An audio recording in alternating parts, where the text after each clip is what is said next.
everybody, and welcome back to Workflows and Espressos. I am so excited to be here for like a million reasons, but as I know, we only have a limited amount of time. So I'll tell you the main reasons. I am having my best friend on the show today, and we have also been working together for the past 3 years. And you know when you just meet somebody and you like instantly have you like instantly click, you have an incredible working relationship, and then you become friends and you're like, I don't even know how I live my life without this person. That's my gal. Welcome to the show. Thanks, Gal. This is Loren Valentine. Loren, introduce yourself. My name's Loren, and I work for the Outposts Group, and I am the director of operations there. So when we first started, I was working remotely, and Loren and I would meet all the time on like Zoom. And it was also in late 2021. And I remember like thinking to myself, this girl is so cool and like could be my best friend, but I don't think she wants to be my best friend because whenever we meet, she's like very suit and tie. Meaghan told me to take off my suit. Like, has your boss ever told you to take off your suit? So after a couple Yikes. weeks, I was like, hey, you don't need to wear your suit anymore. Like, we can be chill. And now we're dealing with mites in my house together. So, Gal, how has your July been? It's been a little wild. I feel like we definitely bring the chaos.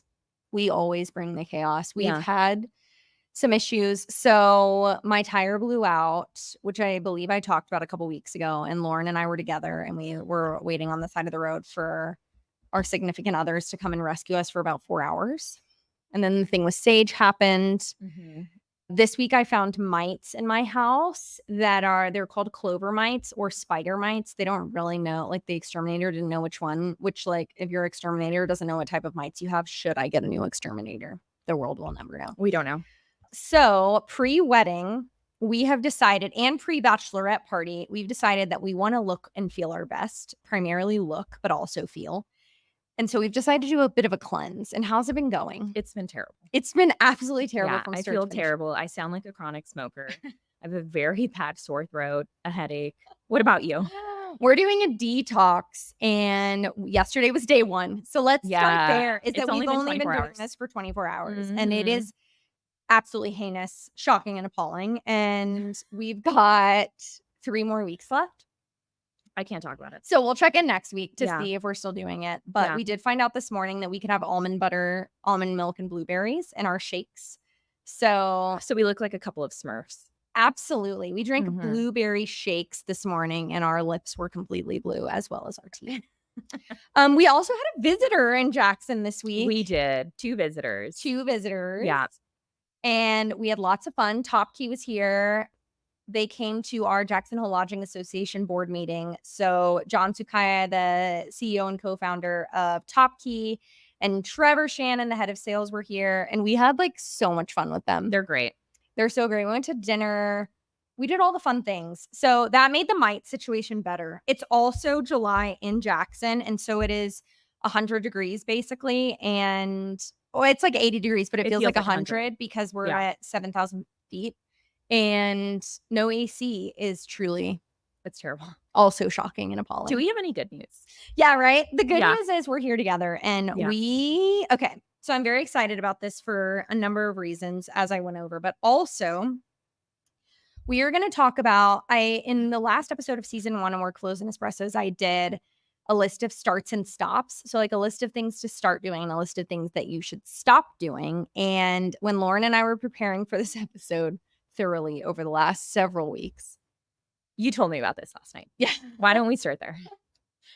I did bring it up to Loren last night that we should record, and she was excited, but also like, what are we going to talk about? Well, you didn't tell me we were recording today. You were like, I'd love to have you on the podcast sometime in the future. And then this morning I was like, you need to get over here immediately because I need to record an episode absolutely right this second. Yeah. So on day 2 of our cleanse, when you feel like you're going to die.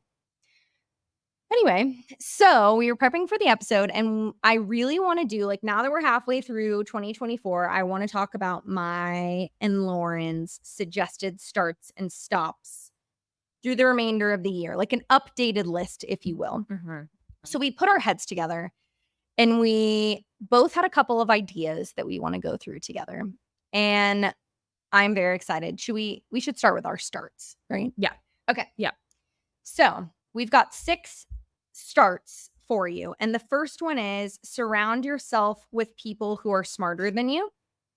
And I remember, gosh, it was either Ashley or Jason at 360 Blue said this to me 9 years ago when I very first started, that you should never be the smartest person in the room. And I remember thinking about that, and like every day at 360 felt like I had like so much to learn. Like as much as I was learning and growing in the company and we were growing as a company, every single day I came in and I swear I left with like a list of 100 things that I didn't know that day. And I just thought like, oh, I'm surrounded with people who are so much smarter than me.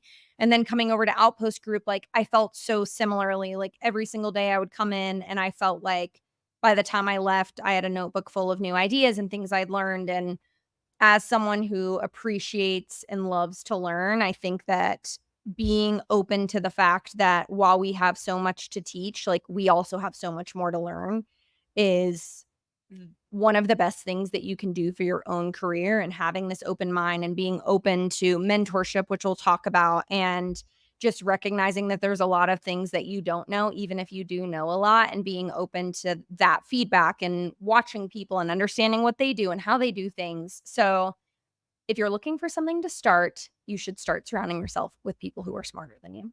Yeah, and that kinda dives into mentorship, which is number 2 on our list, and that's kinda how I felt when I met Meaghan. I was like, "Oh my gosh, she's badass, she's so smart, and I have so much to learn from her," and I really value, like, feeling challenged and like I'm learning every day, and that's definitely something that Meaghan has provided, and even when was it at DARM that it was at women's no, Yeah, sorry, it was a women's summit. Women's Summit. Yeah. Yeah, and I joined this, like, women mentorship program, and I got connected with Ashley Ching, and it's been Mhm. so incredible to build a relationship with her and, like, bounce ideas off of her, and it's so great to talk to someone that has already done, Yep. like, the things that you want to do, and, like, she's like, "No, you can totally get there."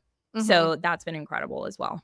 I like Ashley Ching and Ginger Harrelson Yeah, and and Rachel. Rachel and I don't know, there and Elaine Stitcher. Like there are so many women in the industry who have like paved, and Amy High like who have Yeah. paved this incredible path. And I don't know, I appreciate like I 1000% would not have like be here without really good mentorship. Yeah, and the people that have supported me along the way. Yeah, and there's so much like number 1, I think starting to like find a mentor is really important if you don't have one already, like no Mhm. matter where you are in your career, whether that's in the form of an executive coach, like Rachel's a really good example who works with an executive coach, like I think on a Mhm. monthly basis. Mhm. And, having somebody that you can learn from, like I still feel like I call Jason every single time I face a problem that I don't really know how to deal with. And there are so many other people in the industry. So, like, finding a mentor. And then, if you're in a leadership position, or even if you're not, like being a mentor to someone Yeah.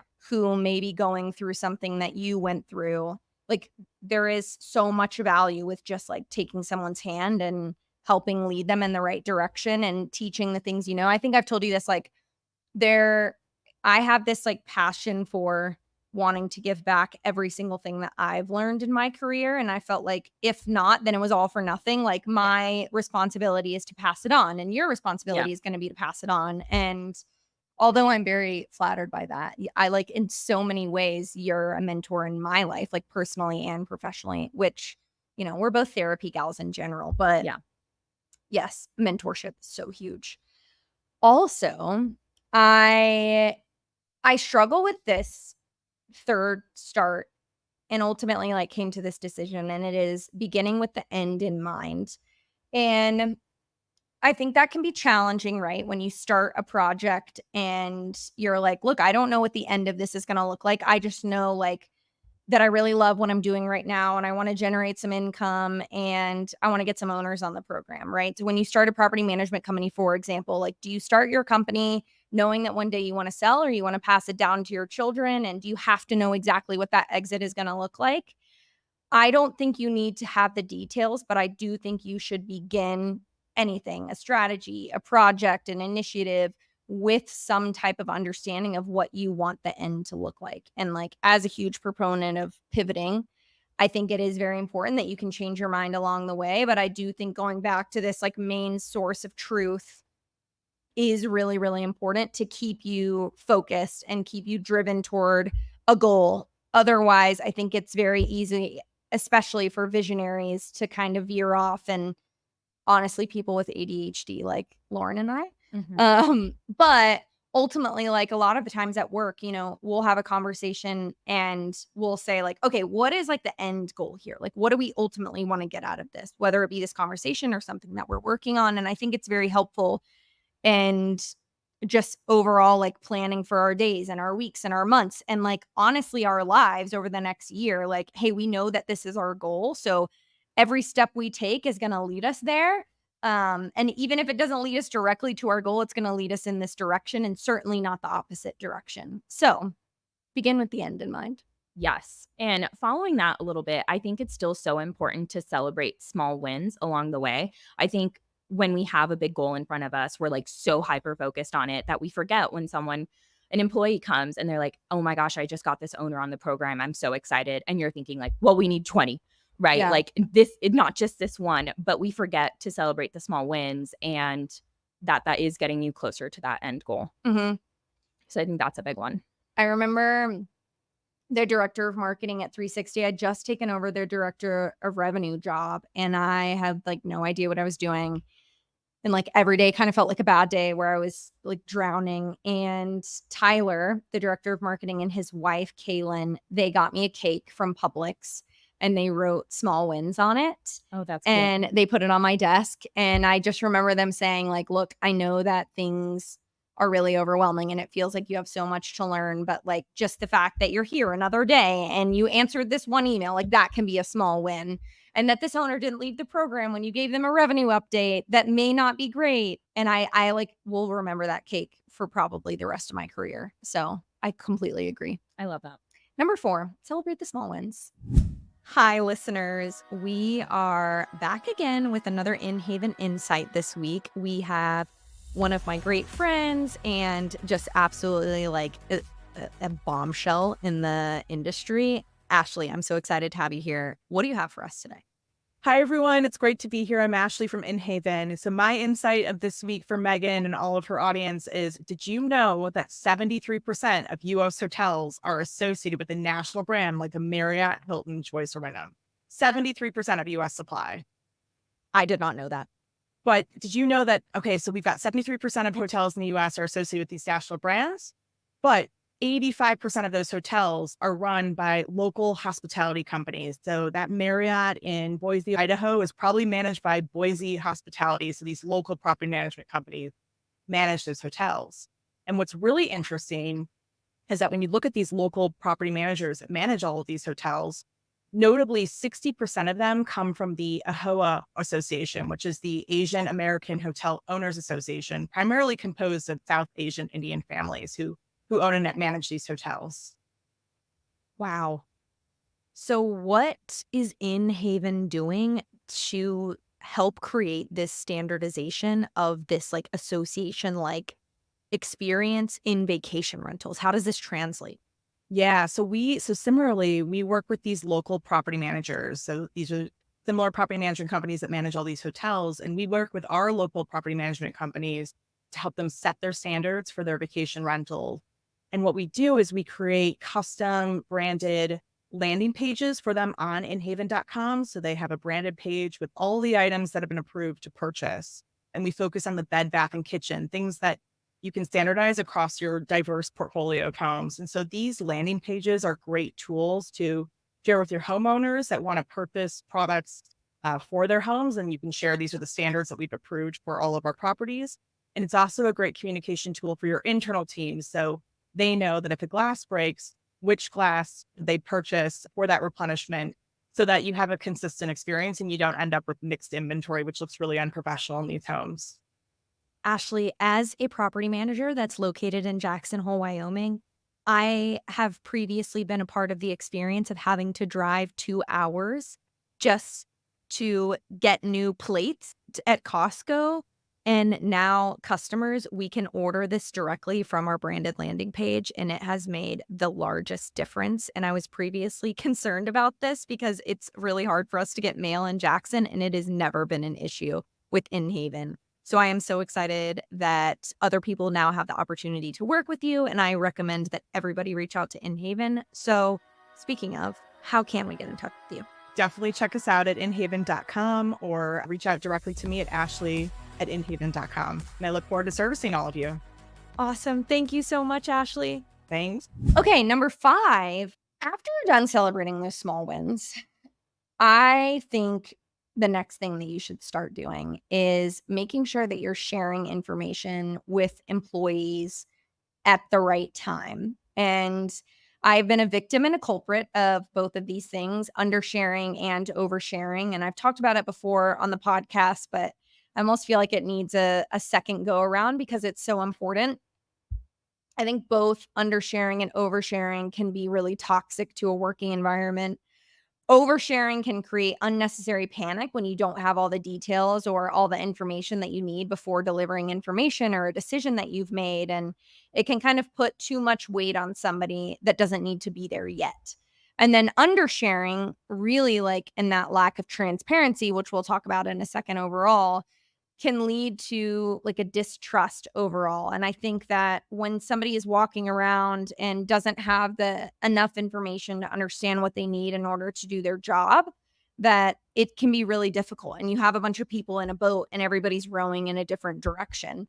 So I think, starting to find this really healthy balance when you have information or changes to your company and knowing when and how to communicate those is so crucial to just overall team development and the direction that your company goes in general. So that's my 5th start. That brings us to number 6, which is transparency. So start being transparent with your team. And that is specifically around like strategy and where you see yourself in a year, 3 years, 5 years. Like share those goals with the team and then share tangible goals with them that they can meet. I think that a lack of transparency Leads to speculation. for sure. Yeah. And nobody wants speculation. I mean, particularly with company financials, I think it can get really hairy, right? Like, what is the line with sharing company financials? Some companies are fully open books, which is like typically how I lean personally. And then there are other companies that don't show any financials, where I would say that becomes really, really difficult, especially for people on the leadership team or that are managing departments to really understand like what the overall goals and initiatives are. So finding like that happy medium to go along with the not undersharing or oversharing, but also, having a level of transparency and not holding things so close to the vest so that people actually know what they're working toward and they feel inspired by you as a leader when you come with transparency and vulnerability. I think it allows for employee retention to just soar compared to people who oftentimes leave those companies that almost have like too much of a corporate structure and a real lack of transparency. I think that really, like, in addition to speculation, it really isn't super motivating and you don't really know what you're working toward every day, which I think can be a huge problem. Yeah, I've definitely done that where I undershare and then doing it to like protect someone. And then it like just ends up leading to panic because they're like, what the hell is going on? Yeah. Yeah. It's really hard. And like finding, I don't know, it's like you're walking a tightrope all the time. And I think I've fallen off the tightrope on either side a whole lot. And it just like takes time and then honestly like fucking up until you like Until get you it learn. right. Yeah. I feel really good about that list of starts. It feels very like authentic to where we are in our career and our life right now. But let's start talking about the things we should stop doing. What are your thoughts here? What's your number one thing? My number one thing is stifling innovation. So I think a lot of the times we're so scared of what the outcome might be and scared to fail. And in return, I think we like end up crushing people's ideas along the way. And then once you do that enough times, like there isn't really a want to be creative because that idea is going to be shut down anyways. Yeah. So I think just try the new things. I think that's such a big one, especially once you get like set in your ways. Yeah. Or you're like, well, this is working. Why should we change it? Yeah. And I find this especially true for like the revenue managers of the world, the accountants of the world, the like really data heavy positions, it becomes really hard because the stakes are so high to want to innovate and try new things and change your I processes. was just gonna say, you're people that are process oriented. Yeah. Like, they don't wanna change their process. It's worked for them. They know it. Hmm. Yeah, encouraging innovation and like leading by example in that way. Yeah. And I think being really upfront, like one thing we do in all of our interviews at the Outpost Group is we're very like, I tell people ahead of time, like, hey, if you're not flexible and if you're not okay with change, this might not be the position for you. Like, we are very quick moving and we change our minds a lot. Like, we're clear with our direction, but that could change next week depending on what comes up. And we really like to try new things and go in new directions. And if that is something that is like inherently Uncomfortable. uncomfortable to you and like Yeah. you're not willing to face that uncomfortability, then like this probably isn't the position for you. And I think that's like transparency in general too. Yeah. Yeah. Okay, my first one is being too busy to teach. And I have dealt with this a lot throughout my career with managers, and I felt like this too a lot of times. The thought of stopping what you're doing and teaching somebody how to do it and it taking 3 hours longer than it needs to because you could just do it yourself in 20 minutes Yes. is, like, so daunting and frustrating and annoying and all these, like, really negative things, but I think it is so important to stop what you're doing and teach and do the frustrating thing because number 1, like, this is what mentorship is and assisting and guiding somebody in the right direction. And number 2, like if you ever want to get to a position where you delegate, you have to teach somebody else how to do it. Yeah, and how we've talked about, like, it's a disservice to that other person to not Totally. teach them. And it goes back to, like, okay, if you wanna pass things forward, then it's going to take time. Yeah. And like the right thing isn't always the easy thing. And I think that's really important to know. And like, yes, is it more convenient to do something yourself in 20 minutes with no mistakes than allow somebody to spend 3 hours on it? Like, yeah, but it's not always going to be this way. Teach a man to fish, Yeah. teach a woman to fish. I like that. Okay, so number 3 on our list is neglecting feedback.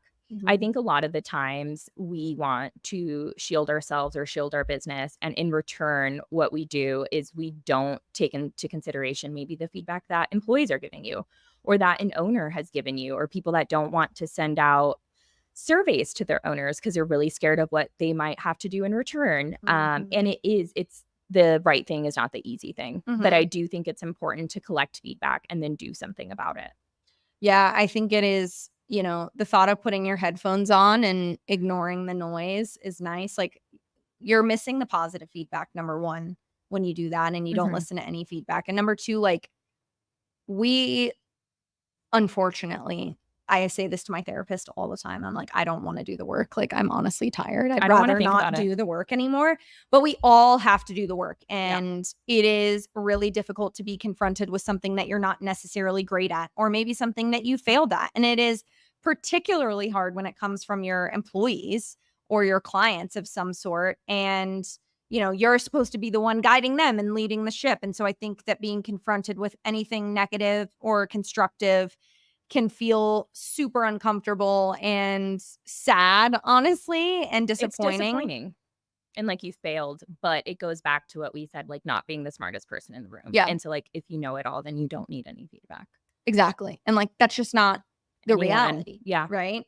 So I completely agree. Like, ask for feedback all the time and listen to feedback all the time and Yeah. then pivot accordingly all the Yes. time. Number 4 is one that's like very close to my heart and we talk about this personally a whole lot. Stop being unclear. And this applies to every facet of your life. Clear is kind. Clear is kind. I am someone who inherently is a people pleaser who really struggles with confrontation and has for a long time. And I remember someone saying to me, like, hey, Meaghan, being clear is to be kind. You're being kind to the other person, and being unclear is being unkind. And it like totally shifted my perspective on any type of confrontation or just communication in general. And this is like a mantra for me and now is a mantra for us because it is true, right? Like the more unclear you are, whether it be like having a difficult conversation with an employee or your partner or a friend, the more that everybody leaves and they're confused and things are muddy, and you might feel better because you didn't have to get super uncomfortable and vulnerable, but I can guarantee you that like Other your people feel uncomfortable. yeah, like your personal discomfort is not worth keeping everybody else in the room comfortable. Like I can assure you that ultimately like getting uncomfortable is a part of growth and change and going to where you need and want to be. So it really sucks. I don't like it, but you got to do it. You have to Stop do it. being unclear. Mhm. Okay. Our next one is focusing solely on the numbers. And so stop doing that. And I think the reason being is if you look at your team as a whole or like just as individual people, right? Like if everyone is doing well, like personally and feels like they're growing professionally, then like everyone will work towards those shared goals. So not just focusing on the numbers and like thinking of the people as well. Mhm. Yeah, I mean, I think Jeremy at 360 always talked about this. Like, if we create raving fans of our employees, then like the numbers are going to speak for themselves and we're going to have owner retention and we're going to have employee retention. Like, if you take care of your employees and their well being, then like you will see dividends in terms of your financial success as a business. And I think those two things are like directly correlated. If you are shitty to your employees and you focus solely on the numbers or what people have done wrong and really make it a completely like a numbers and a P&L game, like people are going to be unhappy and they're going to know that they're not important to you. And you're ultimately not going to see the success that you want. We were talking just about Rachel and how She pays for therapy for her employees. like I cannot. It's amazing. It's incredible. So Rachel is the owner of Abode Love. Luxury Properties, and she has properties in Jackson, in Sun Valley, Idaho recently, and in Park City, Utah. And I remember her telling us this like months ago that her employees, so she has a therapist in each of her markets that she works in, and she tells her employees like, look, anytime you need to go to therapy, you can go visit this person, and she will never know who went because of HIPAA.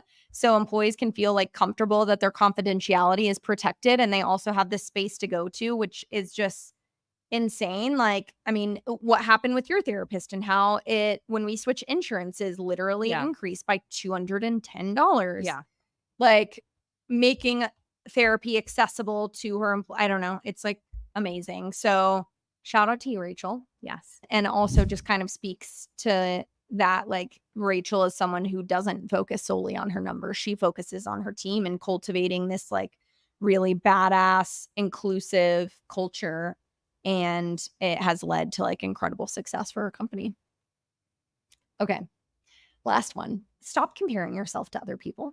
This is really hard. I think in the business world, especially, it can be hard and good and hard and bad. So I think comparison as a form of motivation and as a form of admiration is important, right? Like when I look at Ginger and Hunter and Beach Ball, like I admire them so much and what they've built and how they've gotten to where they are now and the company that they have and all the goals that they've achieved, like financially and with their team.